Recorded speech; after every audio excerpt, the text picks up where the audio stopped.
हाँ दोस्तों, स्वागत है आपका एक और वीडियो में। इस वीडियो में हम दोस्तों बात करने वाले हैं ओवर ट्रेडिंग से कैसे बचें। यह दोस्तों ये बहुत बड़ा समस्या है हर ट्रेडर के लिए, चाहे वो बिगिनर्स के लिए हो चाहे इंटरमीडिएट लेवल के लिए हो। तो सबसे पहले बात करते हैं यहाँ पर, चलिए वीडियो शुरू करते हैं। जिससे हम बात करेंगे कि ओवर ट्रेडिंग होता क्या है। ओवर ट्रेडिंग का मतलब है आप इमोशनल ट्रेडिंग कर रहे हैं। इमोशनल यानी कि आप सबकॉन्शियस माइंड के द्वारा ट्रेडिंग कर रहे हैं, जो एक बार प्रोग्राम हो गया है, ठीक है। उसके आधार पर जो है आप ऑब्जर्वेशन करके ट्रेडिंग कर रहे हैं। आप एक्चुअल में चार्ट को देख रहे होते हैं, लेकिन आप सोच रहे होते हैं कहीं और, ठीक है। तो ये मेन फोकस इसी पे ध्यान देना है कि आपका जो थिंकिंग पैटर्न है ना, वो पुराने पैटर्न के अनुसार चल रहा है, ठीक है दोस्तों। तो इसलिए आपको ना एक नया पैटर्न बनाना पड़ेगा, ठीक है।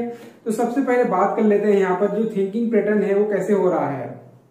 देखिए, इसी को मार्क डगलस ने बढ़िया से एक्सप्लेन किया है ट्रेडिंग इन द जोन में। एक छोटा बच्चा है जिसने कभी कुत्ते को देखा नहीं है, ठीक है, और वो बच्चा कभी कुत्ते को देख लेता है और कुत्ता उसके पास आता है, ठीक है।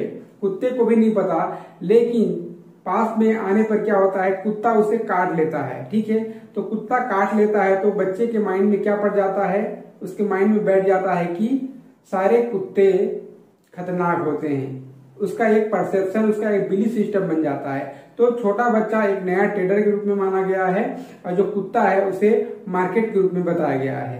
तो इसी तरीका से एक्सप्लेन किया गया है। तो सबसे पहले बात करते हैं यहाँ पर जो भी आपका धारणा है, परसेप्शन है, मार्केट सुप्रीम है। केवल सपोर्ट रेजिस्टेंस के माध्यम से मार्केट चलता है दोस्तों। आपको यकीन नहीं होगा तो जितना ज्यादा आप बैक टेस्टिंग करेंगे, प्रैक्टिस करेंगे, आपको ये समझ में आने लगेगा। तो जो ट्रेडिंग हो रहा है आपका, वो ऑब्जर्वेशन का खेल है आपका। आप ट्रेडिंग कर रहे हैं लेकिन सोच अलग तरीका से रहे हैं, यानी पुराने आधार पे आप ट्रेडिंग कर रहे हैं। आप एग्जैक्ट फोकस में नहीं है दोस्तों, इसलिए ये गलती हो रही है। दूसरी गलती जो इसमें हो रही है, आप इंडिकेटर लगा के ट्रेडिंग कर रहे हैं। मैं 90% लिख के दे दूंगा कि जो 90% ट्रेडर है वो इंडिकेटर लगा के ट्रेडिंग कर रहे हैं। तो आप प्रॉपर जो है ना अपने सेटअप को आइडेंटिफाई नहीं किए हैं, बैक टेस्टिंग नहीं किए हैं। यदि आप इंडिकेटर बेस्ड ट्रेडिंग करते भी हैं तो आप अपने जीत पे अड़े हुए हैं। देखिए दोस्तों, मार्केट में ब्रेकआउट होता है या फिर रिवर्सल होता है। रिवर्सल में ऊपर से नीचे आएगा, नीचे से ऊपर जाएगा, लेकिन ब्रेकआउट नहीं देगा।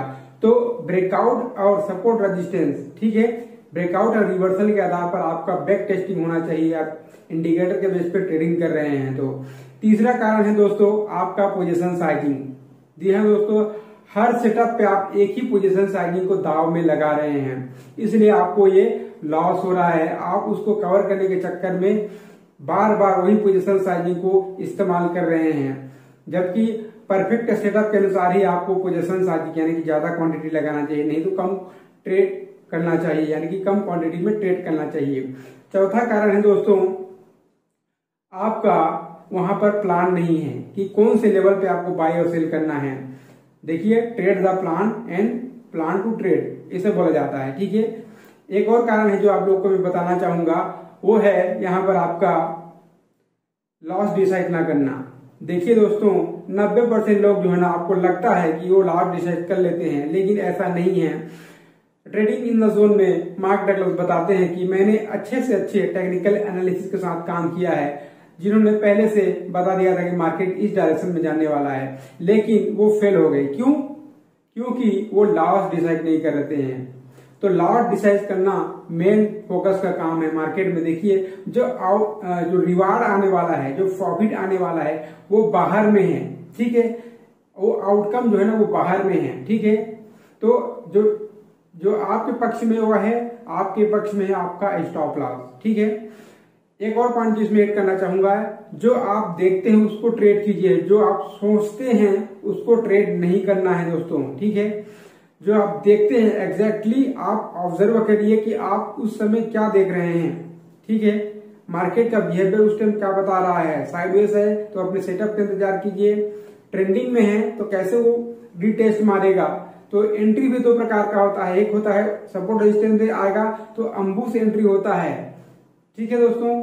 उसके बाद होता है रीटेस्ट एंट्री होता है, और तीसरा एंट्री होता है यहाँ पर कैंडल वाइज, ठीक है दोस्तों। तो ये जो कारण मैंने बताया आप लोगों को, तो ये है ओवर ट्रेडिंग ना करने का तरीका। यदि आप इसको सॉल्यूशन कर लेते हैं तो। ठीक है दोस्तों, तो अपने सबकॉन्शियस माइंड के ऊपर प्रोग्राम कीजिए, कुछ नया आदत विकसित कीजिए ट्रेड करने के लिए। पुराने तरीके से ट्रेड नहीं करिए। ठीक है, जो आप गलती करते होंगे, ये 5-6 कारण जो मैंने बताया आपको समझ में आ गया होगा। वीडियो अच्छा लगा तो लाइक कीजिए, शेयर कीजिए, चैनल पर नए हैं तो चैनल को सब्सक्राइब कीजिए। मिलते हैं स्टूडियो में। जय हिंद।